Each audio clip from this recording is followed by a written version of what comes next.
Baldur's Gate 3 is an expansive world filled with adventure and wonder in every corner. It takes you through a journey of discovery through forests, swamps, mountains, castles, and more. Having spent an ungodly amount of hours in the game as a filthy casual of 300 hours. Sorry, I know it's unhealthy, but I know you guys are doing the same. Anyway, the thing that ties this amazing world grounded are the characters that we meet throughout our journey, from the guy that needs your help in getting into the Druid Grove, or maybe the innocent potion lady you meet, telling weird stories and wants you to drink suspicious potions. That's not creepy at all. Or maybe this epic boss that pulled your heartstrings while he is doing his monologue. These are only a few characters that we meet in Baldur's Gate 3. So now we are gonna be doing a tier list from best to worst characters in Baldur's Gate 3. Minimize the spoilers as much as possible. Without further ado, let's get into it.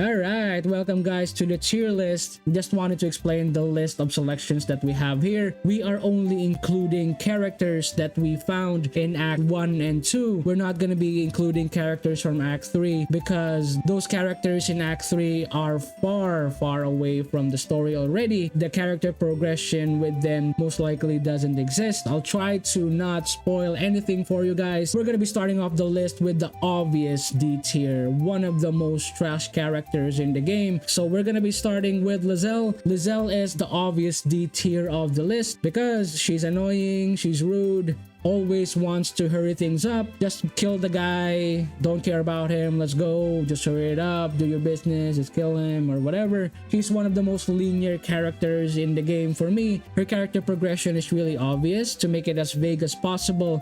Not to mention that she is the fastest booty call in the game. If you want to have the world record for the fastest romance scene in Baldur's Gate 3, this is the route for you. And I'm just gonna say it guys, if you want to fulfill your fantasy in making out with the Grinch, this is the character for you. Moving on with the obvious D list is Aldine. I don't like this guy, arrogant dude, no character progression, just gonna be giving you some quests, be introducing you to an interesting quest in Act 1, but you're gonna be seeing in Act 3 depending on your actions. But this guy is just boring, quite bland, nobody cares about him. I actually forgot his name on my first playthrough with Baldur's Gate 3. Obvious D tier. Next up is we're just gonna be going down the line and then choosing some people here. So for Asterion, I'm gonna be choosing him into maybe mid A tier or maybe B tier, but I think I'm just gonna be putting him to maybe upper B tier. Really interesting guy, really useful, sleight of hand, lock picking. I used him on my first playthrough in Baldur's Gate 3. Character progression wise, an asshole, mysterious. When you peel his story a little bit, you find out that there's something darker, that he wants to free himself. Overall, a really good character depending on your choices that you do in Act 3. Next up is Karlach. I'm gonna be putting her into A tier because number one,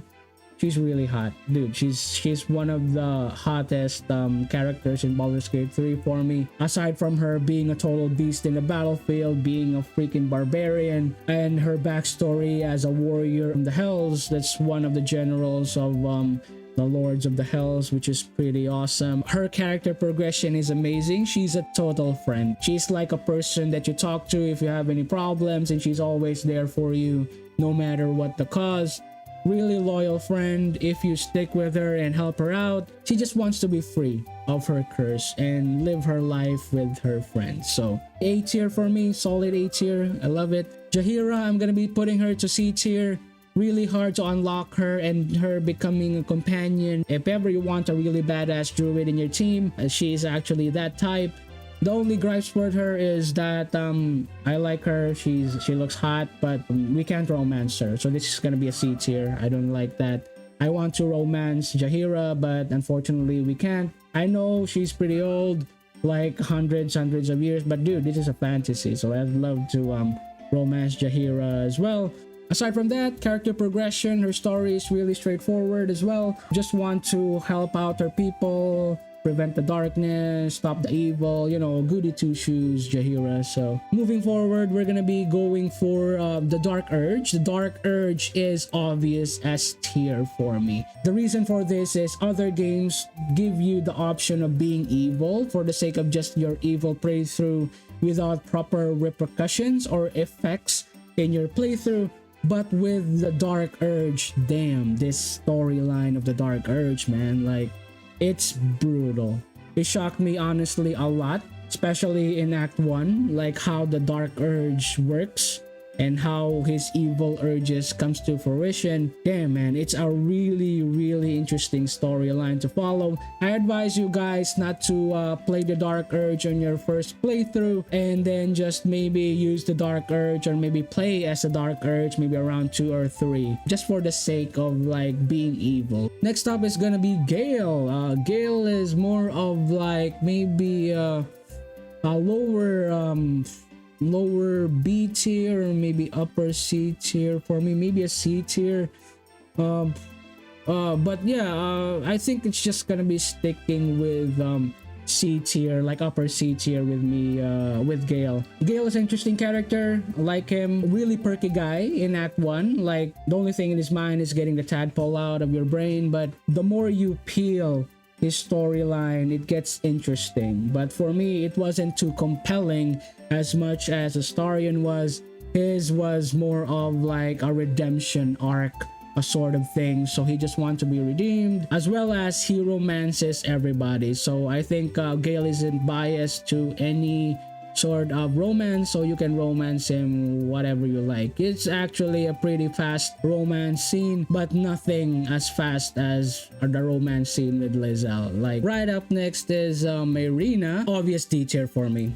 Really rude, ungrateful.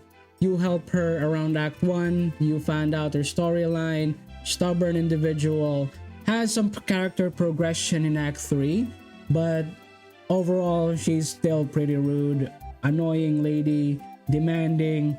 Obvious D tier for me. Next up is an obvious one, is S tier, the boss of Act 2. I wanted to include this guy for the sake of how amazing this character is. Like, this is how you introduce a villain. Like, this sort of villain is the villain. If ever I can jump him up to upper S tier, like legendary rating, I'm gonna be putting him in that pedestal. That's how good this character is. Not to mention his voice acting is godlike. The way they introduce this character is really good. There are only a few numbers of villains that you really resonate with and root for in a game. Like, I'm talking about maybe something around Fallout 3, the crazy guy, BioShock, RPGs like maybe Final Fantasy 14. The way he handles himself and tells his story, this man, he will do anything to get his happiness back, knowing that there's no turning back for him, and willingly accepts the darkness for some soul to be saved. This is the type of villain that you want to root for, man. Especially on the final acts of Act 2, when you are resolving this storyline. I wanted him to be saved. I wanted him to be part of my party. I wanted him to be, you know, be part of the team. Upper S tier legendary. Next up is Maul. Maul, lower C tier. Obvious, lower C tier. Interesting storyline for this kid. Wants to help his friends as much as possible. Really good progression on Act 2 and Act 3. That's what made him upper C tier. Next up is Shadowheart. I'm gonna be putting her to maybe lower A tier. Yeah, maybe lower A tier because she was actually the first character that I romanced on my playthrough in Baldur's Gate 3 when I started the game. When I peeled her story and learned more about her, it's a tragic story of her. It's a really good mix of story and progression for me in Act 1, 2, and 3. There's a really good ending for that in Act 3 if you play your cards right, or if you want to make her a bad or a good character. Aside from that, she's pretty, dude. She's amazing. She's really hot. That's why I tried to romance her on my first playthrough. A really plus side for her storyline. It's really cool. You get a dedicated story for her, just like Astarion. Zevlor, this dude, maybe D tier.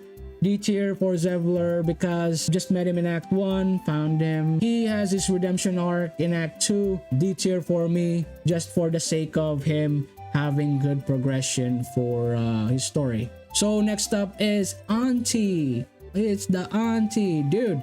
This character, man, like, I think she is around A tier. She's like mid A tier, dude. Like, you find her in Act 1, you think that she's just an ordinary lady that's gonna be giving you some items and potions. But, you know, sooner down the line, you go through the story, minding your own business, finding some excellent loot, discovering some areas, and then you find her. There's a secret to her. And she progresses into Act 3 if you play your cards right, and she unlocks a really nice ability point for you in the game. Auntie is mid A tier for me. Next up is Minstara. I don't know if it's Minstara or Minstra or something. I want her to be more of a B tier. Yeah, B tier. For the sake of she's evil playthrough, evil lady, she's crazy. B tier because number one, she's hot. But unfortunately, I didn't have a chance to romance her and take her to my party because I went with the good playthrough on my first game with Baldur's Gate 3. Story, as I mentioned, crazy lady, blood and gore. Character progression for her, redemption arc, not that much. That's why she is only in B tier. She's only there for the reason of she's hot. And then she has amazing armor. So that's basically it. Next up is one of my favorite tieflings in the game. So Alfira, dude, she is I want her to be more of an A tier, but I'm biased because, dude, look at her, she's hot, dude. I wanted to romance her, that's why I wanted to put her in A tier, but unfortunately her story isn't that great in terms of like character progression, but she has good character progression. I'm just gonna be putting her maybe upper B tier for this, or maybe lower A tier because there is an interaction with her with the DarkUrge. So I'm just gonna be sticking her to maybe upper B tier, dude. Just I don't want to be that biased for her. As I mentioned, she's really hot. She has a really nice introduction story for her in Act 1. She has a progression in Act 2 and Act 3. So really nice character. I like her. Downside is that you can't romance her. So nah, that sucks. So next up is my favorite character in the game, my boy Raphael. So this guy comes in.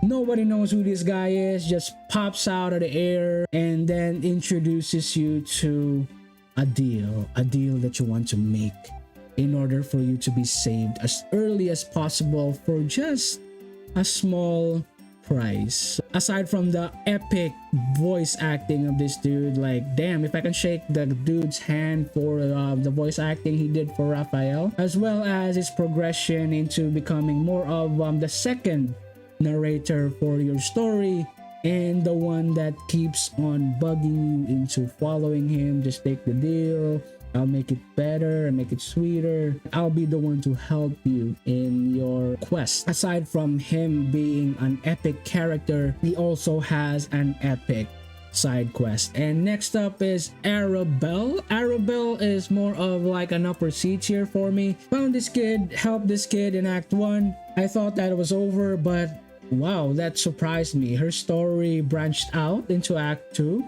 and then went to Act 3. Really cool kid. It surprised me for the surprise factor that she's special. She did something in the Grove or in Act 1 to make her special.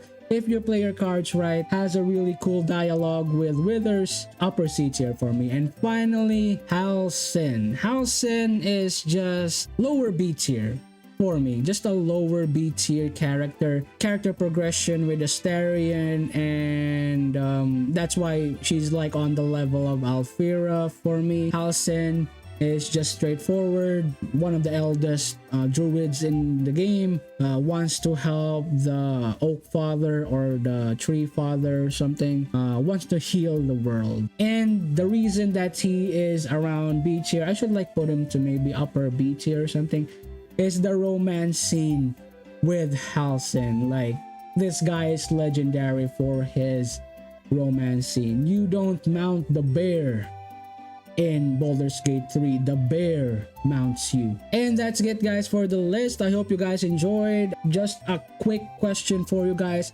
what do you guys think about your list, and are they the same as mine? So if ever you know, if ever you have some knowledge to it, if ever you have any questions, please comment down below. Would love to get your feedback on this and make this as much enjoyable as we can. If you like this sort of content, guys, please hit that like button. It really helps me know that you guys are enjoying this sort of videos. If ever you have any questions for me, please comment down below. I'm always here, would love to answer your questions. And guys, don't forget to hit that subscribe button. It really helps me a lot. We just reached upwards of 200. I really appreciate you guys for helping me out and growing the channel with me. I hope we can grow our community some more. And that's it for me. I hope to see you soon on the next MasterBok show. Peace out. Bye, guys.